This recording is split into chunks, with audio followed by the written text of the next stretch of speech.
அந்த படுகொலையை தடுத்திருந்தால் நாம் பெருமைப்படலாம், இந்த அரசின் நடவடிக்கையை பாராட்டலாம்.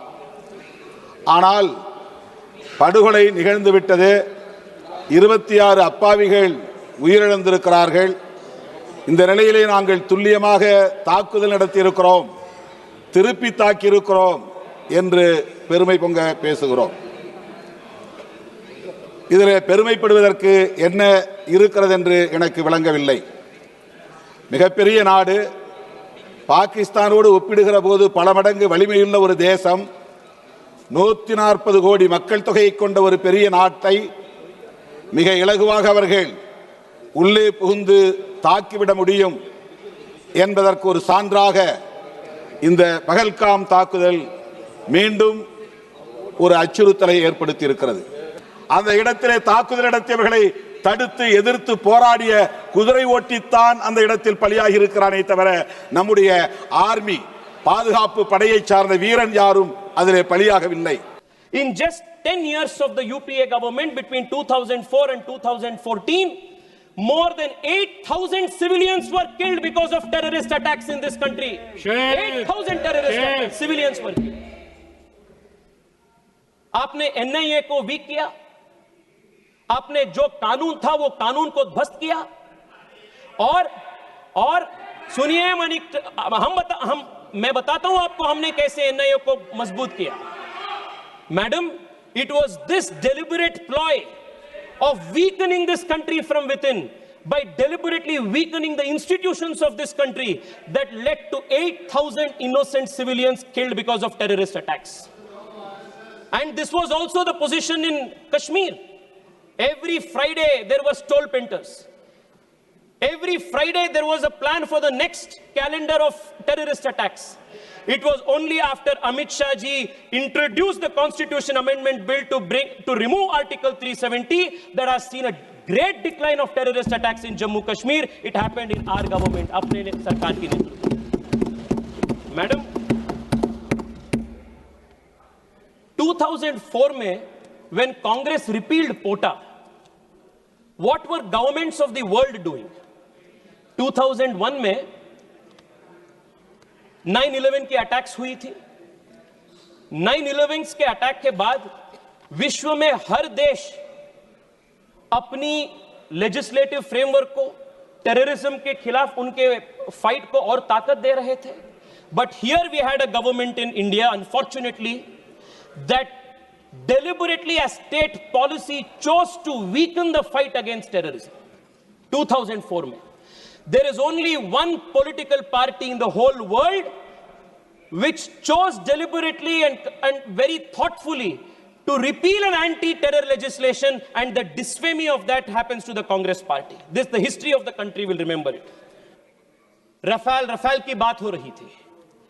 The country remembers how the leader of the opposition in an extremely irresponsible fashion tried to derail the acquisition of the all-important Rafale, and they also tried to derail the acquisition of Tejas into the armed forces.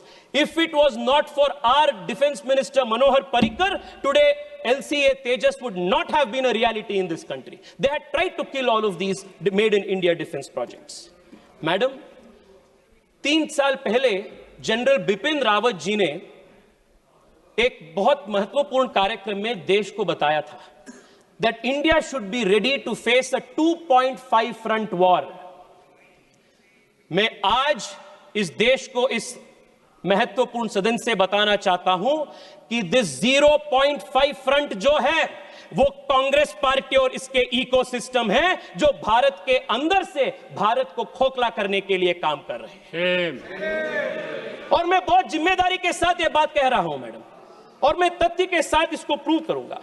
Madam, आज Congress party ने terrorism के बार इतना बड़े बड़े बात कह रहे, बड़े बड़े बात, but what has been the consistent policy of Congress party towards terrorism? Madam, एक ही उदाहरण देना चाहता हूं. 2004 में जब इनकी सरकार सत्ता में आई, what was the first step that they do? It was to repeal the POTA Act. 2001 parliament attack के बाद भारतीय जनता पार्टी के नेतृत्व वाली एनडीए सरकार अटल बिहारी वाजपेयी के नेतृत्व में देश को सुदृढ़ बनाने के लिए, टेररिज्म को खत्म करने के लिए, for the first time in this country we introduce a legislative framework. Madam, आप भी कांग्रेस पार्टी से आते हैं। I want to remind you, madam, when Rajiv Gandhi, हाँ मैडम, व्हेन राजीव गांधी का ट्रायल चल रहा था, राजीव गांधी जी का ट्रायल चल रहा था, मैडम, जब राजीव गांधी जी की डेथ की, टेररिस्ट से हुई डेथ की ट्रायल चल रहा था, trial court said we do not have exclusive terror legislations to prosecute. This was the state of affairs of this country. 2001 के बाद हमने पोटा कानून लागू की, पर आप सरकार में आते ही पहली चीज आपने पोटा को दुरुस्त किया, यू रिमूव पोटा। और क्यों किया आपने? आपके वोट बैंक के कारण आपने पोटा को बंद किया, और उसके बाद 10 साल देश हर दिन टेररिस्ट अटैक रूटीन बन गया था देश में। मैडम, मैं आपको एक लिस्ट बताना चाहता हूं। अब देखिए, पोटा को खत्म करने के वजह से इस देश पे किस प्रकार की नुकसान है। जुलाई 5, 2005 अयोध्या में राम जन्मभूमि में टेररिस्ट अटैक हुई, आपने क्या की? निंदा की। 2005 जुलाई 28 जौनपुर श्रमजीवी एक्सप्रेस पे बॉम्बिंग हुई, 15 लोग से अधिक लोगों का मृत्यु हुई, आपने क्या की? निंदा की। अक्टूबर 29 दिल्ली, दिसंबर 2005 बेंगलुरु IISc, फरवरी 2006 गुजरात अहमदाबाद स्टेशन में बॉम्बिंग, 2006 मार्च वाराणसी कंटोनमेंट स्टेशन, जुलाई 11 2006 मुंबई महाराष्ट्र ट्रेन बॉम्बिंग, 300 से अधिक लोग की मृत्यु हुई। मालेगांव महाराष्ट्र 2006, पानीपत हरियाणा 2007, हैदराबाद मक्का मस्जिद बॉम्बिंग 2007, अगस्त 2007 हैदराबाद में फिर से लुम्बिनी गार्डन के गोकुल चाट पे बॉम्बिंग, लखनऊ में बॉम्बिंग, 2008 पे रामपुर पे उत्तर प्रदेश पे बॉम्बिंग, सितंबर में दिल्ली में करोल बाग पे बॉम्बिंग, 2008 दिल्ली में सितंबर 27 में बॉम्बिंग। इसे लिस्ट जाते रहते हैं। In just 10 years of the UPA government between 2004 and 2014, more than 8,000 civilians were killed because of terrorist attacks in this country. 8,000 terrorist attacks, civilians were killed. आपने NIA को वीक किया, आपने जो कानून था वो कानून को ध्वस्त किया, और सुनिए मैं बताता हूं आपको हमने कैसे NIA को मजबूत किया। Madam, it was this deliberate ploy of weakening this country from within, by deliberately weakening the institutions of this country, that led to 8,000 innocent civilians killed because of terrorist attacks. And this was also the position in Kashmir. Every Friday there were toll painters. Every Friday there was a plan for the next calendar of terrorist attacks. It was only after Amit Shah ji introduced the Constitution Amendment Bill to remove Article 370 that has seen a great decline of terrorist attacks in Jammu Kashmir. It happened in our government, अपने सरकार की नेतृत्व। Madam, 2004 में when Congress repealed POTA, what were governments of the world doing? 2001 में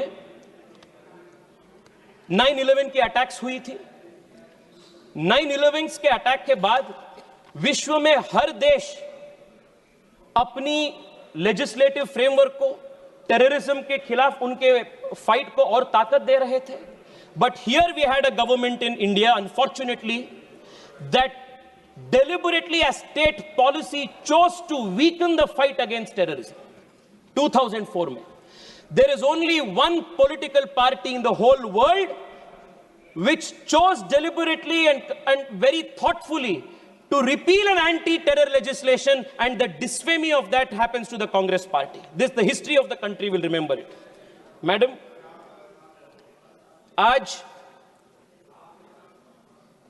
surrender के बारे में बात हो रही है। मैं देख रहा था 1-2 दिन पहले कांग्रेस के पूर्व गृह मंत्री एक इंटरव्यू में बोले 1965 में जब शास्त्री जी की सरकार थी तब सोवियत यूनियन के इंटरवेंशन के साथ हमने सीज फायर किए थे। सो उन्होंने बोले कि हमने एक्सेप्ट कर रहे हैं, we are accepting that the Soviet Union had actually created the ceasefire, why are you not doing it?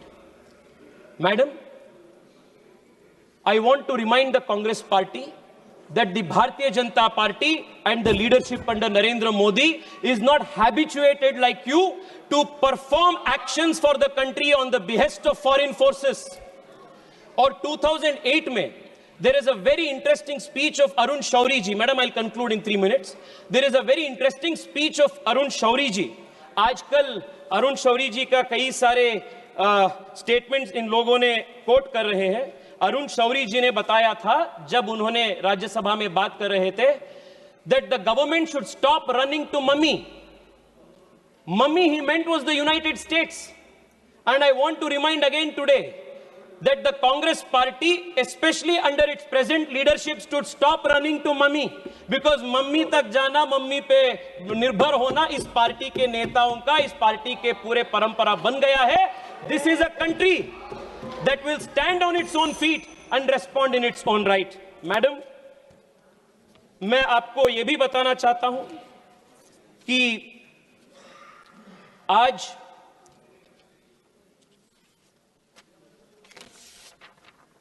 देश के प्रधानमंत्री जी के फॉरेन पॉलिसी के ऊपर बहुत बड़ा क्वेश्चन ऑपोजिशन ने उठा रहे हैं।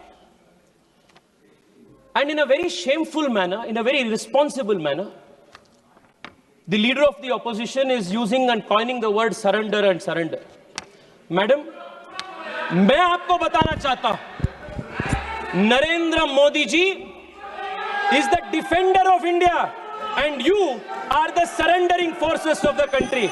Madam, आप 30 सेकेंड दीजिए, मैं कंक्लूड कर रहा हूं। उरी अटैक जब हुई थी या बालाकोट अटैक जब हुई, हमने पाकिस्तान के अंदर घुसकर हमने मारे।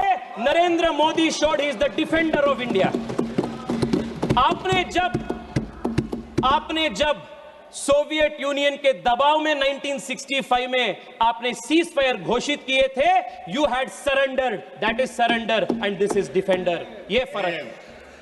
पीएम मोदी ने रफाल खरीद, हमने मैडम 30 सेकंड में, मैडम 30 सेकंड दीजिए प्लीज। हमने तेजस को इंडक्ट किया, दिस इज डिफेंडर। आपने फॉरेन पावर्स के सामने भारत को आपने सरेंडर किया, this is your history. Madam, PM defended India's interest by providing indigenous strength to India's Make in India defense sector. You surrendered it to China and other adversaries, including important emerging technologies like 3G and 4G. This is the surrender of the Congress party. Madam, मैं आपको, I'm going to call the next speaker now. Madam, in the end, I want to say this. We hope. Please. Madam, मैं conclude कर रहा हूं। Madam, the Congress party's thinking has not changed. 2001 में terrorist attack parliament में होने के बाद Congress party के पूर्व गृह मंत्री चिदंबरम जी ने कहे थे, madam 1 second, hear this out, he had said, Praniti Shinde I will ji, give a benefit of doubt to Afzal Guru, Praniti Shinde ji, and I doubt if he was involved in the terrorist Shinde attack. Ji,